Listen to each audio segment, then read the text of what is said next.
catless. I have to enjoy them virtually.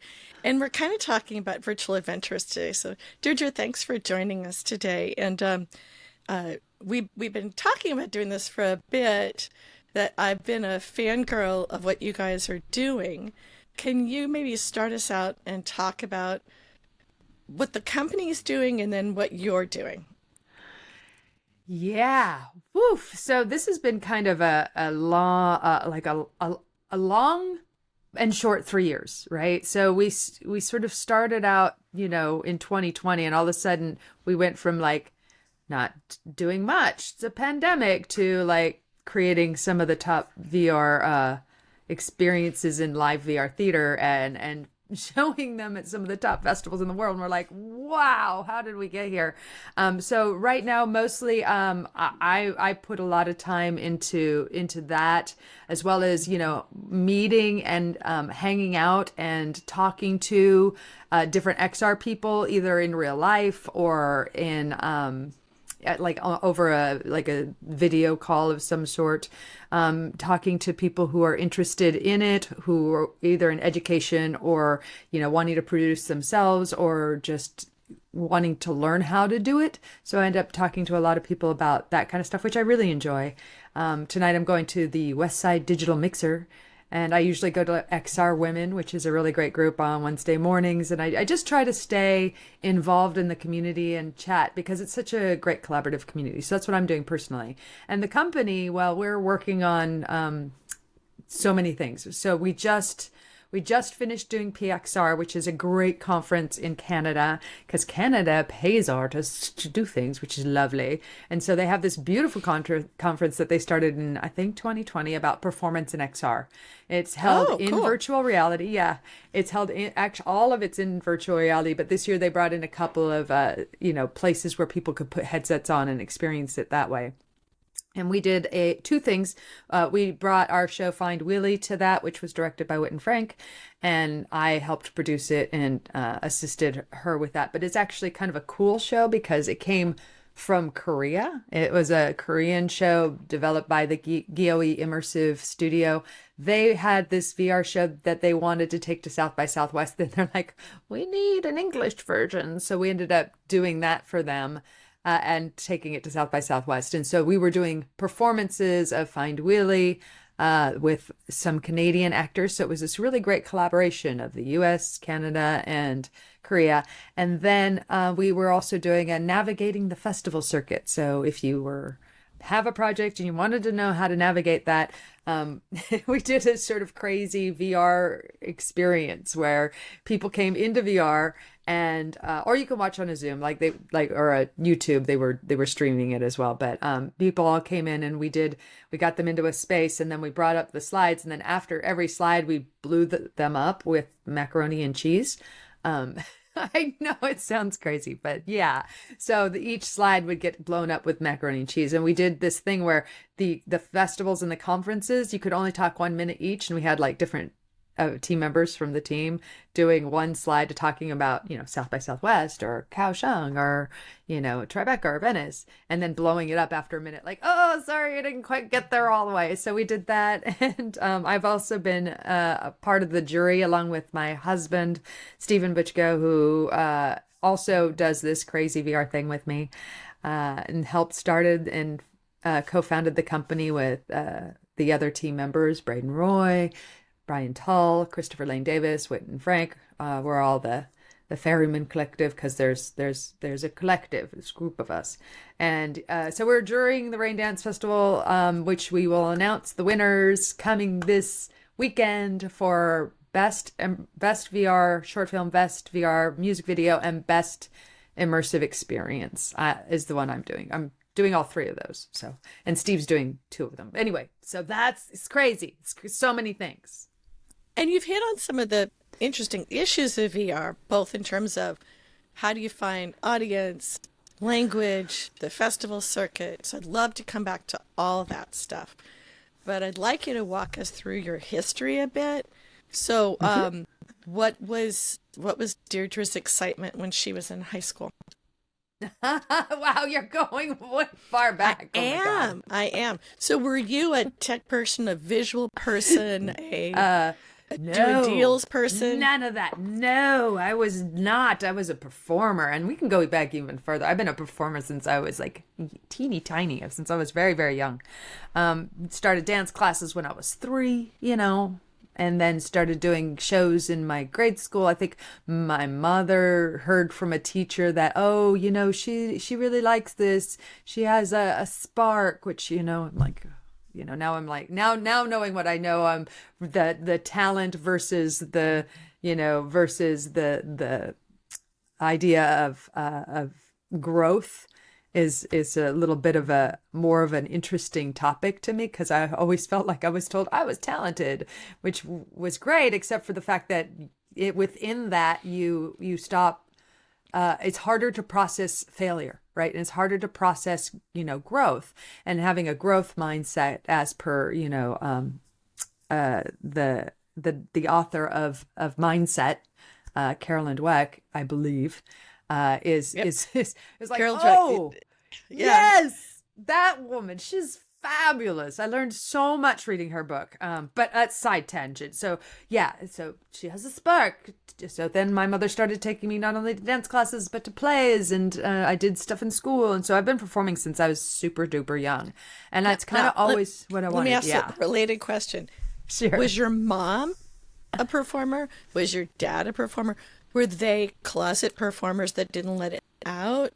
Because for some people, part of the journey step is that their parents were already creatives or already performers, so they kind of got the journey.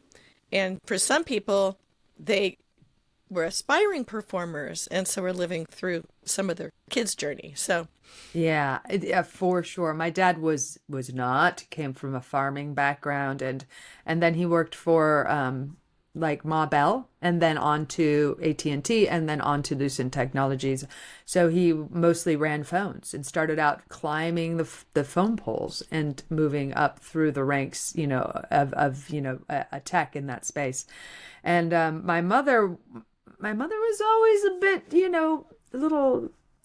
a little bit like, she gave me all of these amazing things, but she could be distracted quite easily. So for a very long time, she was like, I was the focus of her life. And I think that maybe she thought she was a good singer, and that she would have liked to pursue that, but it was never anything that she actually did. So I appreciated all of the support that my family gave me growing up, which is not always the case. So I'm very lucky. So you didn't face you must be a lawyer, engineer, teacher, the defined narrative channel. No, gosh, no. I was always on the path of like performance and such. And I did there was a moment where I was like, is this really what I want, or is this what my mother wanted? And, it was just something I always came back to. So I continued pursuing it, moved from Seattle, Washington to Los Angeles, continued pursuing it here, got here in 98. So I've been here a long time, and just knocking on doors, and none of them are opening, right? People are like, well, it's hard to get the part. No, it's hard to get the audition. It's hard to like, there are thousands and thousands of people who look just like you, and just to have you actually need the right agent. You can't just have any agent. You've got to have CAA for anybody to like look at you, because there's so many actors. So we started, people said, you got to produce your own stuff. So we started producing stuff. We did a play, we did a short film, we did webisodes, we did documentary, we did another short film, we did lots of different things. And those went well, but never really opened in the way that we were kind of hoping they would. And then I started doing live immersive theater in Los Angeles with some of the top companies in LA. So JFI, Just Fix It Productions, Speakeasy Society, these are just in theater that's taken off the proscenium stage and put in any kind of a location, laundromat, house, apartment, school, warehouse, whatever, whatever location, restaurant. It's a little like a murder mystery without the dinner theater aspect to it, right? I was going to say, this is an aspect of live performance that I would suggest most people don't know exists. Yes, it's a niche. But they it's know so about fun. Tony and Tina's wedding, if they were in Los Angeles for a long time, that had taken over, not the Friars Club, but it had taken over a facility in LA, and it was a big tourist attraction. But if even longtime LA people may not be aware of the entities that you just commented on. So what did you learn from that part of the adventure? Oh, it was so fun. Oh my gosh. Yeah, Tony and Tina's wedding was big. Some people may have heard of Sleep No More in New York. Tamar was a big, long-running immersive theater piece in Los Angeles that, was in the 80s, I believe. There was a big movement in immersive and site-specific theater back in the 70s where people were pulling things out of the theater and, making a performance out of different spaces. And, it's just so much more intimate. You are actually talking to an audience member, oftentimes having a scene with an audience member, even though they don't know what's going on or the lines. So it's incumbent upon the actor to inform them of that and guide them while you're interacting with them. But I would suggest Sleep No More didn't do that all that well. I only went once, and it was like I got pulled into a scene, and I'm like, what the heck's going on? And I'm not the only one. I had to go sit in a corner for a while and put my head in my hands because it was just so dynamically overwhelming. Yeah. It can be overwhelming. I have heard that before, although I haven't seen Sleep No More, so I don't know much about it, other than, what I've read. I wish I could. It's closing, so try to see it. Well, it was interesting also because I know I was standing in line to go in, and people behind me, it was $100 ticket per person. Yes. And the people behind me had been doing it 5 times already. So there is a bit of the bring other people and repetitive factor that some people are willing to do these interactions more than once. Yes, because most of the time there's different tracks that you can go and experience. It's not usually just, you've seen the play, but did you follow Macbeth? Did you follow Lady Macbeth? Did you follow, Rosencrantz and Guildenstern? Oh, sorry, wrong play. But yeah, so it's just a niche of theater that people, if they find it, often get hooked and will and love it and will come back more and more. But it is definitely a different experience because you are interacting and immersed in a different environment than what you're used to and what your brain says, oh, I know what I'm supposed to do here. I'm supposed to sit in a seat and be quiet now. All right, I watch a play, And face forward and then, not have things happening around you. So, yes. And also are often, I would say, hard to scale so that you have a troupe doing a show in New York, Los Angeles, San Diego, wherever it is, and people know of it, but there isn't a history for a lot of these of scaling, of having a scalable business model.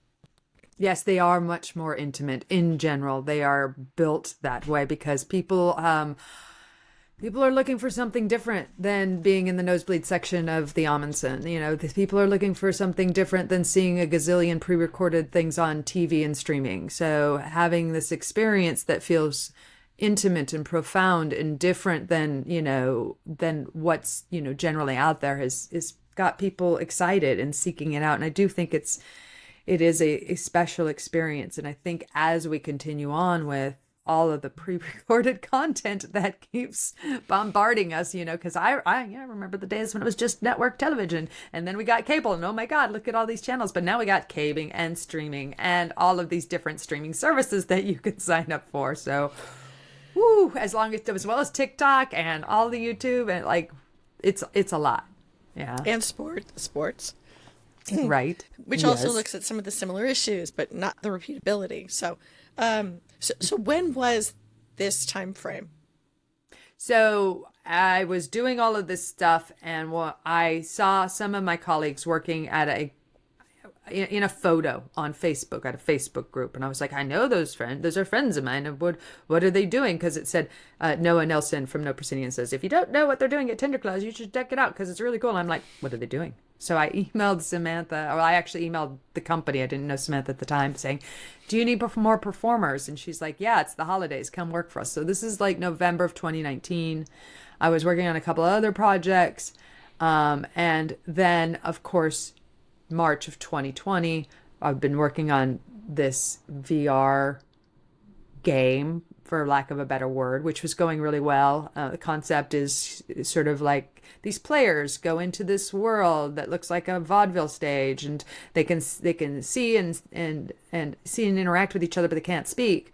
And then all of a sudden they run into what they think is an NPC, and then the NPC turns to them and says, "Hello, do you want a martini?" or something to that effect. Because there's so I'm going to pause this a second, because we're saying, I always like to back up and go, not everybody understands what we're talking about. So Tinderclaws, which I fangirl Samantha's work. I just love.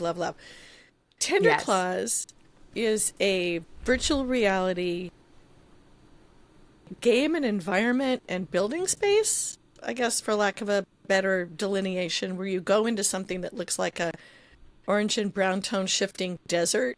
And then you're going into, you could either go into an environment where you just hang out, or that you could buy a ticket and be watching people be characters in the space.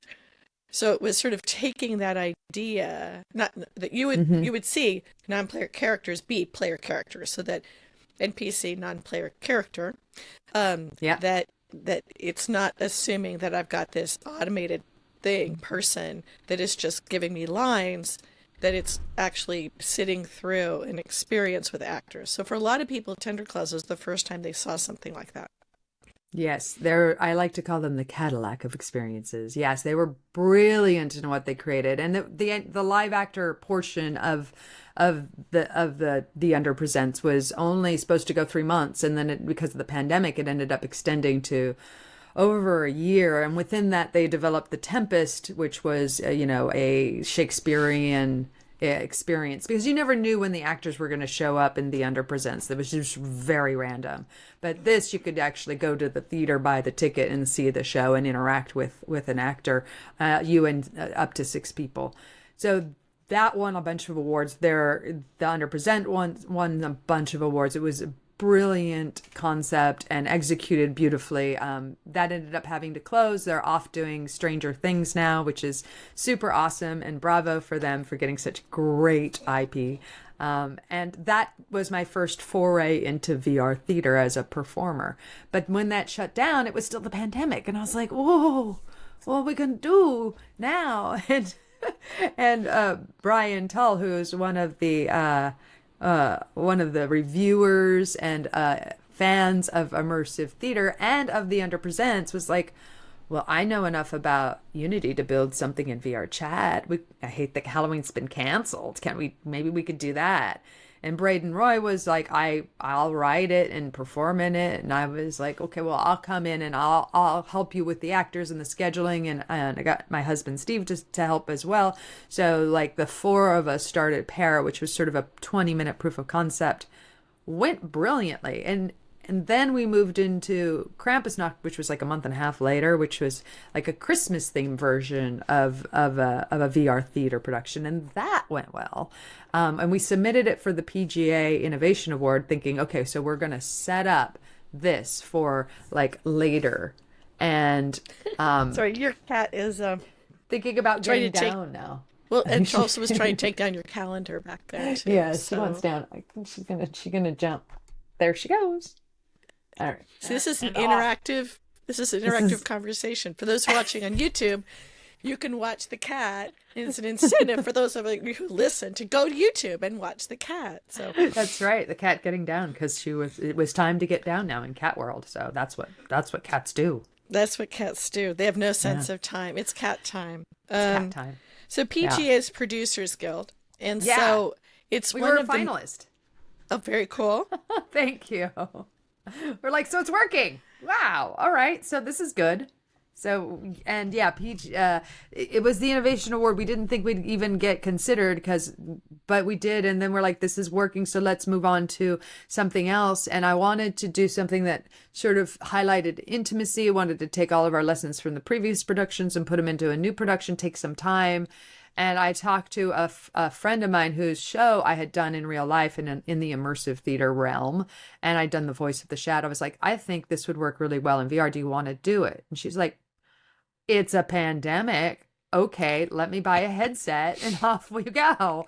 So she came on board. We did Welcome to Respite, which was about an hour VR piece. It was about, an adult going back into the memory of childhood. It deals with dissociative identity disorder and what that would have been like had you had symptoms of that as a child, but not knowing what it is. And there's this sort of beautiful love from the parents that you feel, even though they're having issues. And then there's also this sort of shadow monster in there that's, pretty scary. And I have to say, I think our VR version was a little scarier than the real version because we were able to do some really fun stuff with VR and take advantage of the affordances of VR. We were able to shrink our audience member down to a child-size avatar who's like 7 years old, looking up at their parents and over the countertop, which you haven't done since you were that age. Like, it's weird because your mind's like, I'm an adult. And your body's going, but I feel like a child again. And all these chemicals and emotions are happening at the same time.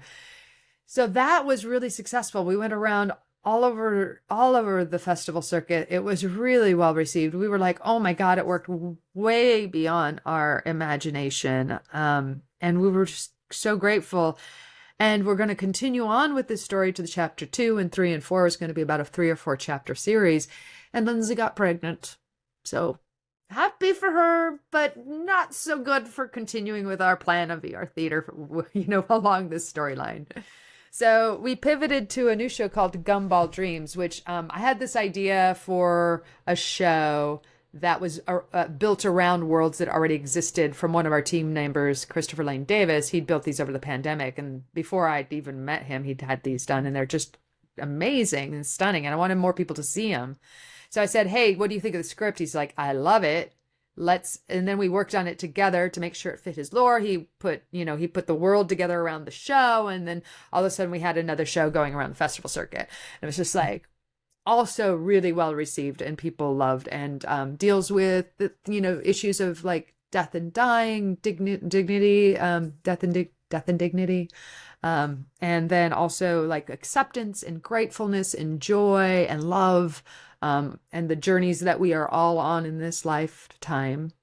So that was really good. But to sort of round this story up, because, it does continue on a little bit with, then we went to find Willie, and now we're doing it in Canny Alley, la, la, la. But to sort of round out sort of more of the history of how we got to where we are now, is that I feel like I was set up perfectly for this, right? I feel like both Steve and I moved to LA. We were both set up perfectly because we'd both been working in in immersive theater. And we'd both been doing, just took those skills and moved them right into VR. And immersive theater, in my opinion, just fits VR so well as a platform, as a storytelling mechanism, and all of the different sort of ways you can do immersive theater fit in this magical and mystical environment that you can create and do things that you can't do anywhere else in the world. So that's sort of the origin story to wrap it up. Very cool. I'm going to back you up on a few things. So, yeah, okay. Who knows? I just got back from a trip to Europe, and while I was gone, my husband goes, I borrowed your Oculus Rift, and I stuck it in my computer out in his man cave, and I'm going, I've got newer gear, right? Yeah. I could let him use my, Oculus 2 with my pink edging thing, because I've got my 3 I'm working with now. So, but for a lot of people, they don't have any of this stuff. So trying to help them envision what they're doing for VR chat. So VR chat is shockingly large in its many ways, and you don't need a headset. You can just use your PC and wander around just using the keys on your computer, but it's not the same experience. But you've got lots of people hanging out, doing lots of interesting, weird things. Yeah. Creating lots of weird spaces, including things I won't talk about on the podcast, but include sleeping in the platform and doing all sorts of Yeah. stuff. So you've got an experimental space already that people don't need a headset. So as a pilot space where there are parts, so I guess part of it, my Surgeon General's warning is, listeners, do not go to VR chat without somebody else with you who knows VR chat, because you could very quickly end up with green scrub brushes chasing you around and all sorts of things going on. So do go with an escort. But this would be an escort that someone would be signing up to, I want this experience. So it's it's an open space. It doesn't cost you money really to produce in it other than what you upload into it. So as a play space for creatives wanting to do something like this, it's not that you've got to find $100,000 spending for building out a tech space, etc. Yes. Can you sort of expand on VR chat as a early development space? Yeah, it's not made for theater, so I can tell you that. Onboarding is so challenging and difficult because it is like teaching people to drive a car to get to the theater. You're like, come to the theater, see it. They're like, yes, okay. I'm like, okay, so now you're going to have to put on a headset and download an app. And there's like all these different steps. I mean, it's not, in a lot of ways, it's not so different than how we learned to use our phones, because those are all apps as well. But it feels different, and people are still learning about it. And yes, not everybody has a headset, but maybe their nephew does, maybe their kid does. And they're like, I can actually see theater in this. I'm like, yeah, you can. And so we're basically teaching people how to experience this form of theater. And that's difficult. Onboarding is always a challenge. So we try to incorporate that into the storyline. We try to incorporate that into being patient with them, helping them with different ways of accessing it. Like we try to be available on like a Zoom or a video call. So if somebody's like, I can't figure this out, they can actually speak to a human. So it's been a very challenging platform, but also an amazing platform, because unlike some of the other social VR platforms, of which some of your audience may have heard of, so Verizon's, Mozilla Hubs, what used to be Altspace, Rec Room, you can actually upload any avatar in any world as long as it fits in within the parameters of Quest, if you're going for a Quest world, or PCVR, and they're great. They have an incredible community, and it's true you shouldn't go into a public space, because you will run into a bunch of 6-year-olds who are not supervised, and their parents probably shouldn't have let them go in there in the first place. And they're running around being like so silly and, as annoying as you can imagine. So going in and finding they have now the groups feature where you can find a group that would be of interest to you. Like Trip is doing a meditation group in there, and that's really cool. And there's like a beautiful sign language group in there that teaches people sign languages. There's different, people doing Japan culture and language classes and all kinds of amazing communities. If anybody has a chance to watch the movie called We Met in Virtual Reality, a friend of mine was the director of that, and that is shot entirely in VR chat. And it is about, it doesn't say that in the film, but it is. And it is about people and their relationships they had mostly during the pandemic, and how beautiful this space can be when it's at its best. So yeah, it is a very challenging platform. It's a bit like Facebook, but in VR, maybe, kind of like that, if you think of it as a social space.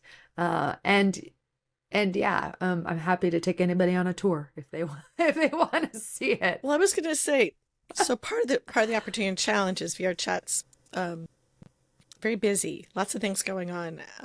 How would people see? I take a look at some of the challenges with doing any type of content in VR. That's discovery. So people not only have to get a headset on, but again, VR chat you could go to on your screen. It's just not going to be as engaging.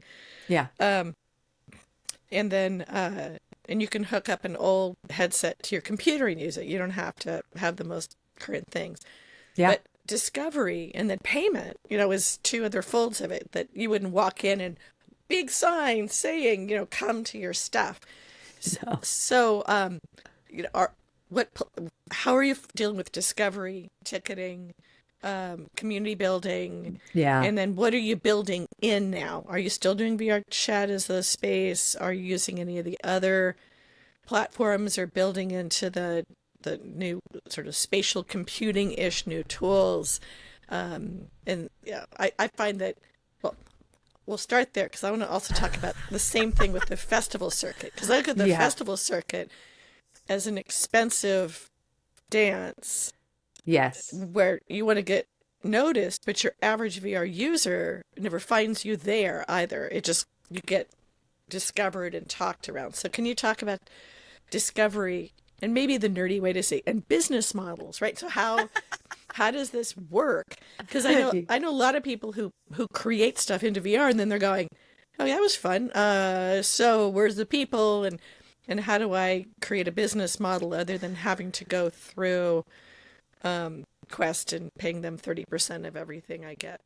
Yeah. So right now we're just so small. We're just tiny, just tiny, and we're not making any money. That is, well, we make a little bit. It's like latte money, right? Like a little bit. And we, are able to make sure our actors are taken care of and all that. But it's not like we're, not like we have any sort of big plans as of yet. We're kind of like exploring this space. I feel like I accidentally stumbled into something that people like got excited about, and the timing was right. And so now I'm just walking through doors that are open and seeing where it leads, right? Because I have that ability in my life because of, the circumstances that are surrounding me to be able to explore this platform, but it's still not it's not my full-time anything. It's just this thing that we're growing and that we hope will and expect to grow into something else. So the business model for the most part is the same as theater, right? It's the same sort of like idea about building your community. You could maybe do a subscription base if you wanted to, if you had that many productions to do. You could do, you can go the sort of nonprofit route and, get funds for your arts and things like that. You could, some of the theater companies I work with is they will do things for like pop-ups for different movies and commercials and stuff, and that will pay them a big chunk of money, and then they can do the arts version of the stuff. We wouldn't be able to do this right now if it was expensive. So most of our team is we're just working in a way with the belief that it will grow into something because it's not there yet. The audience isn't there yet. People who love our stuff will then go off and look for other people's stuff and, see their stuff. They become very much fans of the genre, but there's not a lot of people out there doing it.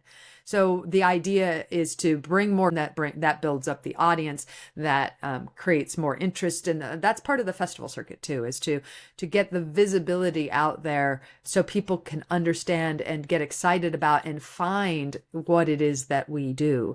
And we're so busy, doing shows, doing runs, doing things for universities that we actually don't have a lot of time to even do like sort of a public offering, grabbed by this university and that conference to do, internal stuff. So that's kind of where we're at. We're a little under the radar. We're still developing. It's not a viable business model yet. It's, we're still building the audience, and I do think it'll get there, but it's just creating right now. Can you share what you're doing with universities? Because I'm aware of educators in XR and other groups that are trying to help universities get up to speed in XR. Are you working with people who are building programs or doing demos, or what's the university side? Usually universities will come to us and they'll want to have us either talk or do a performance or do a backstage tour or some combination of those things. And we've worked with Aaron Riley in Texas. We actually taught with Charlie Fink at Chapman University doing a show on XR and performance. We've, done stuff for the University of Rochester, different cohorts from Canada will reach out to us and ask us to do, can you do a show and then a talk back, or, so that's mostly what it has been thus far. Not really building a show with the university, but showing them what we've done, what's possible, and talking to them about, you know, how we got here, and, you know, why we're doing what we do. Very cool. I'll put in the show notes that there's actually a whole bunch of university organizations that are all trying to find their way in this space. So it's interesting that that's kind of a leading edge space. And Erin's doing cool things at UT Austin and other stuff. So there's lots of cool things afoot. But Yeah. a lot of universities are getting their feet wet. So it's an interesting time to be doing that. Yeah. You talked about scalability as well, and asked about scalability. And I would say that scalability in this space is the same way you would scale in an immersive theater space. So you've been to Sleep No More, so you know how many people were there, but you also know how many actors they had and how big the space was. So we're not there tech wise. So it doesn't matter if we had that many people who wanted to come. We just couldn't do it. So it's actually a great time to explore the more intimate immersive theater experiences that only have, you know, 3, 5, 10 audience members and 1 or 2 or 3 actors. And that's where we're at right now, is just sort of honoring the tech and its ability, and then teaching people how to, you know, experience it and waiting for the platform to grow.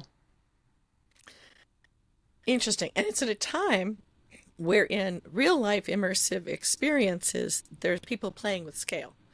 So Fever and doing all of the Fever things. I didn't realize till I was just in Barcelona that they're from Spain, that they've got all sorts of immersive stuff that they've got built out and are scaling out that are getting people thinking this is immersive, which is going to potentially cause some interesting issues that are very scalable concepts. Once you land it in one city, then I can take that and duplicate it everywhere with generic IP. So we are changing the space a little bit about expectations, and not everyone's done a nice intimate immersive theater piece to know what that is in real life. So it's kind of an interesting bridge. And then during the pandemic, and before the pandemic, people were LARPing, so doing live action role playing. So they were being the characters. And then having their friends be the non-player characters too. So creating a narrative in a physical space. So you do have a lot of people who are still kind of playing in that space. And if you haven't LARPed, from our wonderful audience here, go play with LARPing. It is fun and somewhat strange. And there's people who LARP you would never know LARP, that go do that, who are actually members of the Screen Actors Guild, so they won't let their LARPing be photographed. That could be a whole nother show. I'm sure. Yes. On weird things with LARPing. So, so what are you then doing for your living side of the equation? This is a building experience. Are you acting and doing other things? Yes, I'm part of the Willows, which is it's an immersive theater experience here in Los Angeles that is it's come back like 5 times now, because people love it so much, and they've, you know, spent the time building the company and building their reputation and building their audience in the community, and so it's just very popular. So I do those shows. I also am assistant to a gentleman, and I help him for, you know, sort of logistics with his company. So I do that as well, which I do from home, which, you know, helps to be able to, you know, have a more flexible schedule. So those are the types of things that I do to keep, you know, to not only keep creative, but to make sure that I pay the rent every month, because being an artist in America is very hard. It's a capitalistic based society. We value so much money, but not necessarily artists. What we tend to reward are celebrities and their viewership that they can bring to any product, whether that product be a nonprofit or you know, an item or a show.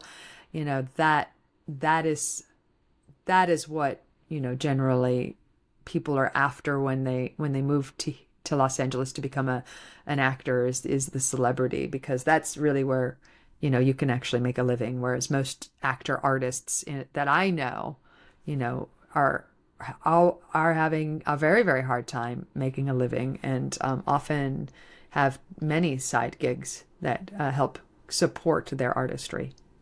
Hyphenate. You're a hyphenate. Yeah. But that is, and a lot of our guests have had multiple tiers of jobs that all kind of fold into each other, both over time, but also at the same time to be able to pay for being a creative and to make that all work. So we're heading into a world of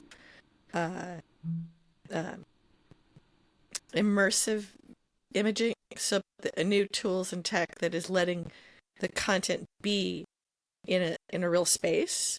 With the new Quest 3 and the Vision Pro coming out next year. Yeah. Does that change you guys' imaginings on where you can take narrative?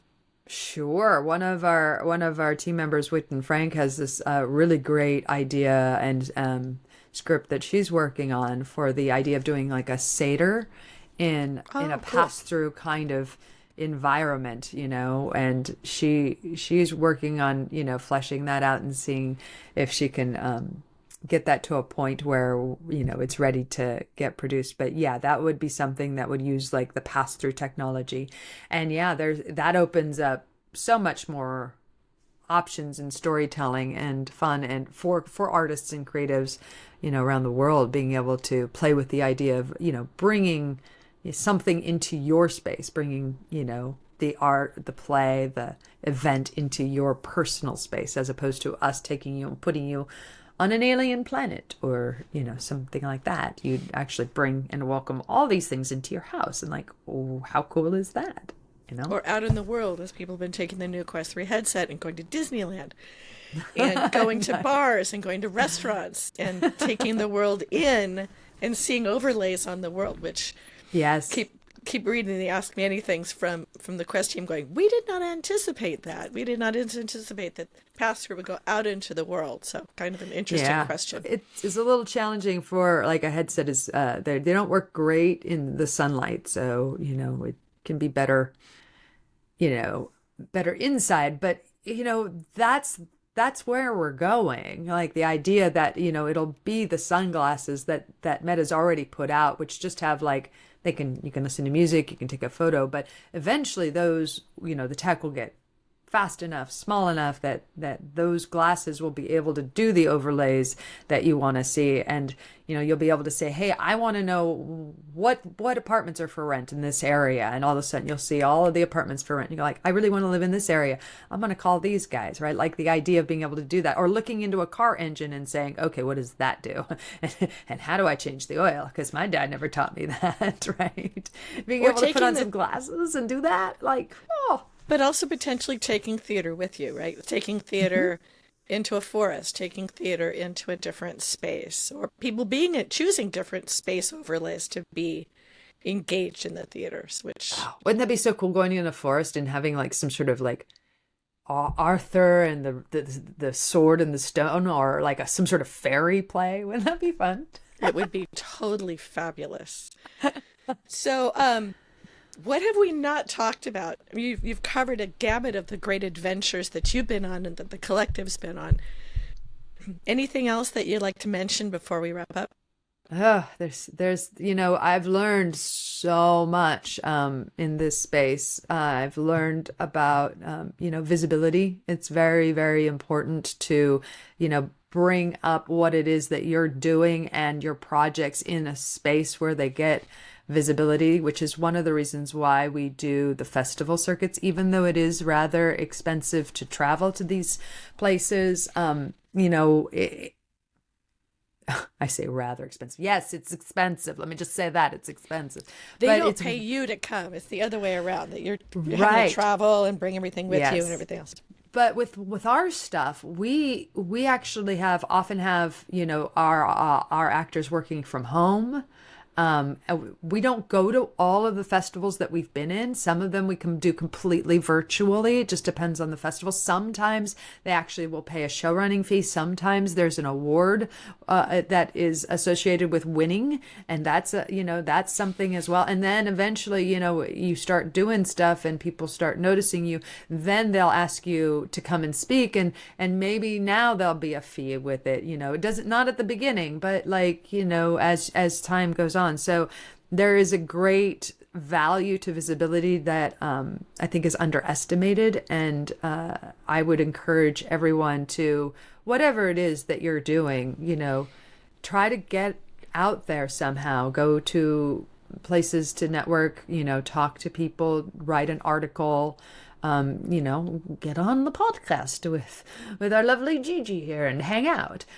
Do all of the things that you can think of doing to raise your visibility, because that will help people find you. People who are looking for you want to find you, and that's how it will help. Also, tech has been a great gift for me because it's really hard.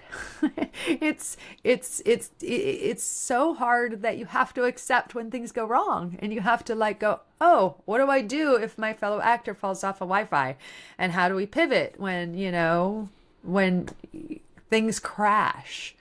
You have to start going, okay, I have to let go of this perfectionism or this, wanting to make everything right, because you're holding on to some fear that, if it goes wrong, you're a failure, or the project's a failure, or allowing yourself to give yourself the gift of imperfection and trusting yourself to pivot when things go haywire and be like, this happens. Is the best gift I could have given myself, because it's allowed me to explore and enjoy the exploration along with the creativity and the work that we've done. Very cool. So, who would you like to reach out to you, and how should they reach out? You guys can be found at your website, which is ferrymancollective.com. Yes? Mm-hmm. Yep. Who would you like to reach out, and how would you like that to come in? So yeah, either through the website, or you can also follow us on all the socials, because we do try to post fairly regularly. DM us on those, because I'm very bad at following comments. We love to talk to anybody in this space, because most anybody, in some way can help us. If it's somebody who's looking to create their own project and want to know what it's like, then, maybe they will create a project, and that will get an audience, and that will help build the audience. If it's somebody who wants to, to build a world, or, wants to, do development and stuff like that, reach out to us and, chat with us and see if there's, if it's a good fit. I'm happy to chat with most anyone about what it is that they're doing, or to, talk about their passions and excitements. Right now we're so new. It's all an experiment, and we're all collaborating on this together. Well, thank you for joining us. We'll put ways to find you in the show notes, and hopefully you guys in the audience will go enjoy one of your shows in your headset or computer near you. So thanks for joining us. Thank you, Gigi. Have a beautiful day.